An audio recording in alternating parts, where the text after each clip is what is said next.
some businesses can breathe a little easier with business licenses not due till May this year, 2 months later than previous year's designated month March.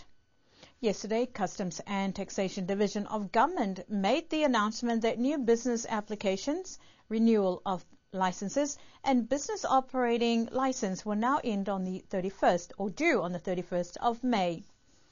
With reasons of the changes, the department advised that due to the Income Tax Amendment Act 2011 and Business License Amendment Act 2011 changes during the Legislative Assembly in January this year, the change to the time frame will allow all businesses to calculate their taxation year turnover from March, including March to April, to include in the annual business registration renewal by the 31st of May each year.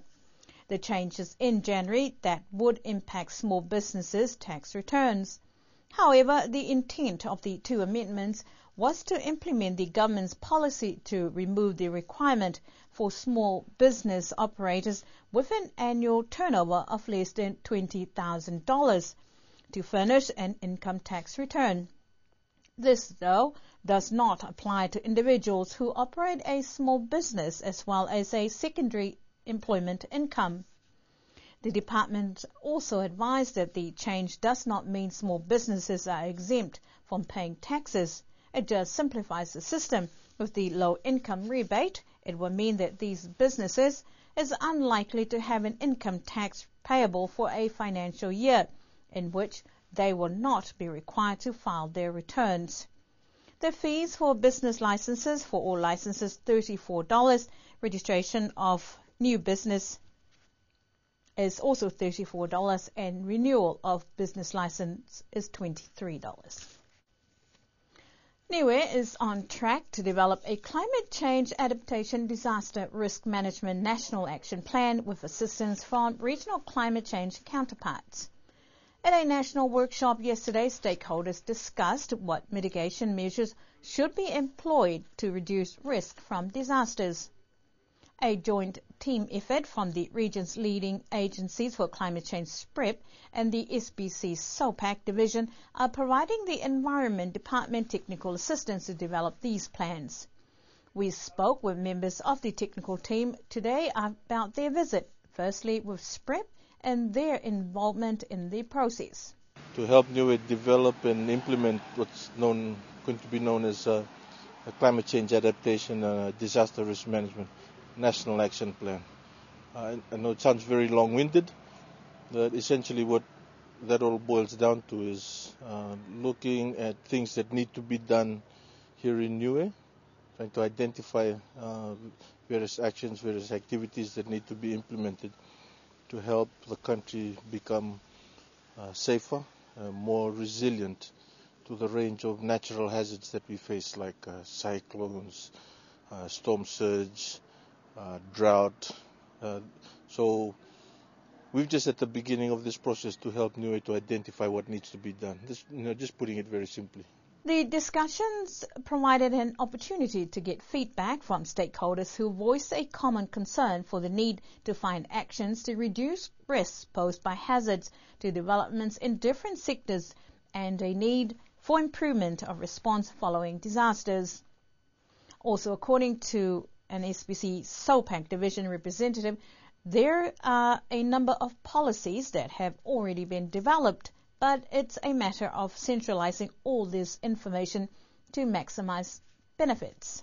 What we're trying to do also is, through this National Action Plan, to bring these plans together, to help Niue provide to the donor community a single point of focus for all the types of things that need to be done to improve safety and resilience to hazards.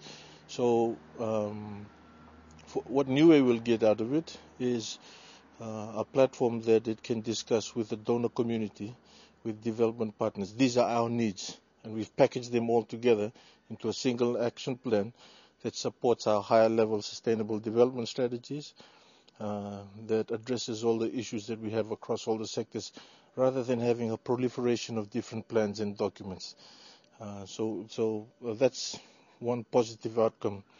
And It helps the donors to focus their assistance in a much better way as well, because they're dealing with almost like a single point of reference in terms of the support that would come through from the climate change community, that would come through from the disaster risk community. This week's consultations are also a lead-on to a regional climate change conference that will be hosted by Niue next week. All stakeholders that are interested in climate change, they come together in this roundtable and talk about priorities, network with donors and so forth. This year, the theme for this year's roundtable is mobilizing financial resources for climate change in the Pacific, and there are several interesting agenda item where the partnership will be talking about options to access climate change resources. We're talking about adaptation priorities, mitigation, and it will be through a plenary and working groups. But it's also a chance for Niue to showcase to other countries in the Pacific as well as the donors how Niue has responded to climate change, and I think it'd be a great meeting. Yeah. The team will be looking at showcasing a presentation on behalf of Niue at next week's climate change meeting.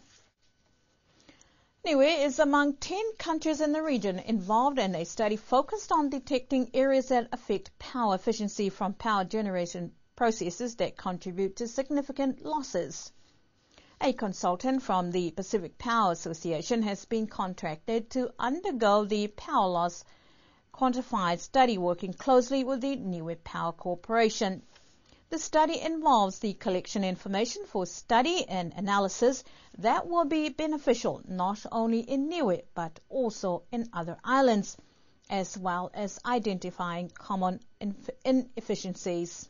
In many different Pacific islands, the losses in the power systems will be quantified, because every power system has losses, but in some islands it's quite higher than normal, and we look for those issues in the power system with which the losses can be reduced, and with that the efficiency of the power company will increase. So that's in fact the purpose. So in terms of getting this information for your study, what difference will it make for Niue, or what benefits do we get from this kind of information? Yeah, well, in the end, when we have analyzed all the information we have gathered here, and we have done studies on the whole power system, we identify the weak points where the losses are high and where the efficiency is lower, and we give recommendations to improve that. And then the benefits for Niue are that the cost for power production go down. So then power can be produced at lower cost. That's in fact the end goal of the study. Some of the common inefficiencies in many islands are inefficiency of generators. But in the contrary, here in Niue you have a new power station with new generators which are very efficient. So here Niue does not have a problem that I find in most of the other islands. And other things that I find everywhere are lots of losses and inefficiency in the transformers. And I think I find them here also, and we will give recommendations. The collection of data will be quite a technical process that will also test the reliability of power systems. While we are doing this study, which is focusing on losses and on efficiency, we also look, of course, is the system reliable, and how many outages do you have, and maybe we can also pick up some issues where we can also be of help there. And here I think in Niue the situation is also better than in most of the other islands. So the number of outages here and periods that people have no power is much lower here than in other islands. So that's the good thing we found here in Niue also. The regional project is set to cost about $450,000. A final report of the study will be available in a few months with recommendations for improvement to the system. Niue High Court is confirmed to take place for 1 week in May. As with previous years, many court sessions is taken up with land matters and Niueans overseas travel, especially for the Niue High Court sitting. This year is not expected to be different. According to the Niue Justice Department, this High Court sitting will be a normal court sitting with Judge Wilson Isaac. The appeal court will not take place this time round. Continuing with the Department of Justice, the local court sitting, which takes place every month, will continue with this month's sitting confirmed for next Tuesday. And to end our news bulletin for tonight, it's official. Tuapa are the reigning kings of the 10-side rugby for this year, going through all tournaments, winning all games. They can now add this to the Sevens title they won last year, but it is hoped with more game time, the standard of local rugby will increase despite the shortage of player numbers, which is apparent at the decrease in teams competing in this year's competition. Hakupu's no-show at last weekend's tournament meant a win by default for the other teams, gaining 2 points each, leaving Hakupu in third place. The final tally up in overall points for the 10-a-side competition saw Tuapa with 22 points, Vaiava in second with only half that 11 points, Hakupu in third with 8 points, and Hikutawake with 6 points. And that's our news bulletin for tonight. Good evening.